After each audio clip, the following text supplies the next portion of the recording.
이틀 후면 광복 75주년을 맞습니다.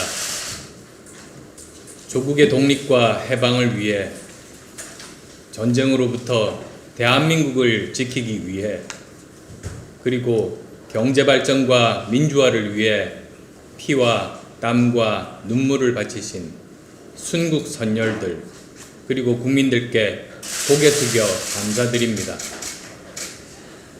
한편으로는 지난 75년간 온갖 어려움 속에서도 성장해온 우리 대한민국이 지금 제대로 가고 있는지 걱정이 앞섭니다. 안타깝게도 지금 여러 상황을 종합해보면 대한민국은 제대로 된 미래가 아닌 잘못된 과거를 답습하고 있습니다. 과거를 파먹는 퇴행적 행태가 계속되고 있습니다.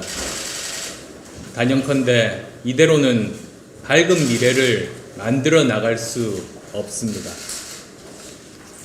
이런 퇴행의 출발은 대통령을 비롯한 집권 세력의 상황인식 오류에서 시작합니다. 문재인 대통령의 집값이 안정돼 간다는 달나라 대통령 같은 발언으로 수많은 국민들이 분통을 터뜨렸습니다. 서울 아파트 평균값이 10억으로 강남 아파트 평균값이 20억으로 치솟았는데 이게 어떻게 안정된 것입니까? 보통 사람들이 자기 집 마련할 꿈도 못 갖게 된 것은 누구 책임입니까? 기적 같은 경제 선방을 자랑하는데 국민들은 왜 이렇게 살기 어렵습니까? 7월 실업자가 113만 명으로 21년 만에 최악이고 체감 실업률은 13.8%로 2015년 통계 작성 이래 최고라는 사실은 알고 계십니까? 내년도 예상 경제 성장률이 OECD 37개 국가 중 34위로 암울할 거라는 것은 왜 말씀 안 하십니까? 세계 많은 나라들이 K-방역을 평가하고 있지만 어떻게 호랑이 꼬리 한번 봤다고, 호랑이 잡았다고 할 수 있습니까? 대통령은 이렇게 얘기해야 합니다. 코로나19와 경제 위기로 국민 삶이 어려워져서 죄송합니다. 그나마 다른 나라에 비해 마이너스 성장의 폭이 작아 다행이지만 정상적인 성장 궤도로 가기에는 아직 갈 길이 너무 멀고 험합니다. 어려운 상황이지만 정부는 최선을 다하겠습니다. 국민 여러분께서도 어렵지만 참고 이해해 주시면 고맙겠습니다. 라고 하며 정부와 공공기관의 허리띠 졸라매기 대책을 발표해야 정상 아닙니까? 국민 앞에 잘못한 것은 잘못한 대로 사과하고 지금 상황이 매우 어려운 것은 있는 그대로 이야기하는 것이 그렇게 어렵습니까? 대통령의 왜곡된 현실 인식과 자화자찬은 집권 세력 전체의 집단 최면으로 이어지고 있습니다. 이런 집단 최면 상황에서 여당은 대통령이 시키는 대로 청와대 오더대로 문제의식도 없이 독단적인 국정 운영을 하고 있습니다. 그 결과가 바로 파탄난 부동산 정책, 구멍난 나라 살림, 그리고 공정과 도덕의 붕괴입니다.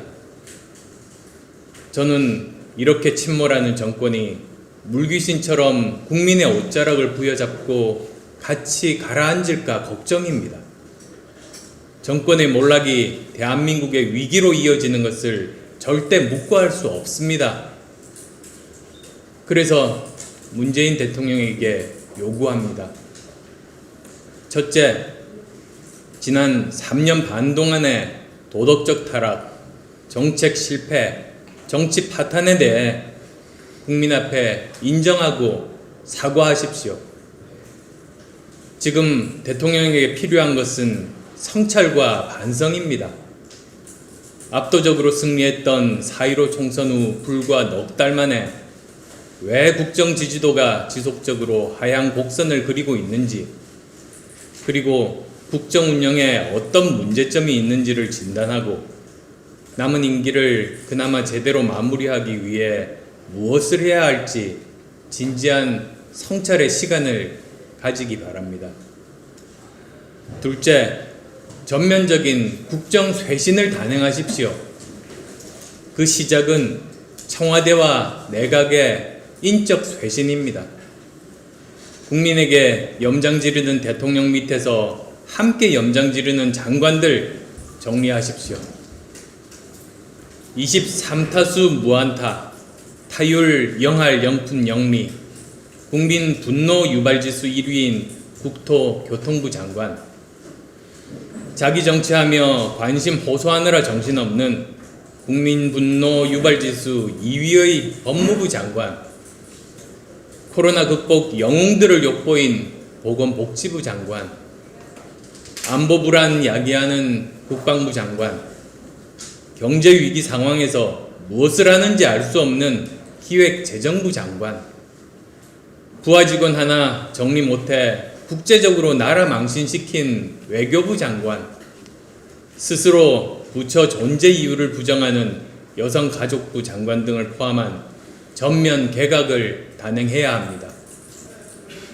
사의를 표명한 비서실장을 비롯해 그린벨트 풀어 아파트 짓겠다고 큰소리치다가 지금은 꿀먹은 벙어리가 된 청와대 정책실장, 무슨 일을 하는지 알 수 없는 일자리 수석, 경제수석 등 무능한 청와대 참모들 전면 교체해야 합니다. 셋째, 국정운영 기조의 대전환을 선언하고 진정한 협치를 약속하십시오. 지금 대한민국이 안고 있는 경제, 외교, 안보, 사회 갈등 등 여러 어려움과 난제들은 함께 머리를 맞대고 풀어가야 할 사안들입니다. 국민들께서 현 정부 여당이 좋아서 지지했든 아니면 제1야당이 시원치 않아서 지지했든 일단 권력을 쥐었으면 품위 있게, 절제 있게 사용해야 합니다. 그래야 야당도 호응하고 국민들도 계속 지지해 주실 겁니다. 그러나 이 정권이 4.15 총선 승리 이후 보여지는 행태와 모습은 아무 노력 없이 벼락부자가 된 졸부의 천박한 교만함 그 자체입니다. 왜 국민 40% 이상의 지지를 받은 야당들에게 손을 내밀지 않습니까? 왜 조야 현인들의 말에 귀 기울이지 않습니까?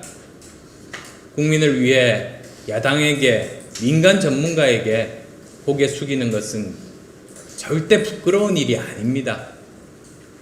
널리 고견을 듣고 버선발로 찾아다니며 협조를 구한다면 어느 누구도 국정에 대한 협조를 마다할 이유가 없습니다. 이상 말씀드린 세 가지에 대해 대통령께서 깊이 숙고하여 받아들여 주시기 바랍니다. 현 정권이 완전히 침몰하는 것을 막기 위한 일이며 나라와 국민을 위한 일이기 때문입니다. 거듭 강조하지만 권력을 휘두른다고 세상 일이 권력 뜻대로 되지 않습니다. 카드 돌려막기는 한 가정의 경제를 파탄내지만 사람 돌려막기는 국가 전체를 파탄냅니다. 이미 콩으로 매주를 쓴다고 해도 국민이 믿지 못하는 사람들, 국민보다 정권이 먼저인 사람들, 자리보다 아파트가 먼저인 사람들에게 연연하지 마시고 나라의 인재를 널리 구하고 등용해 위기를 극복할 것을 진심으로 충고합니다. 그것이 문재인 정권이 나라의 위기를 극복하고 미래로 나아가는 첫걸음이 될 겁니다.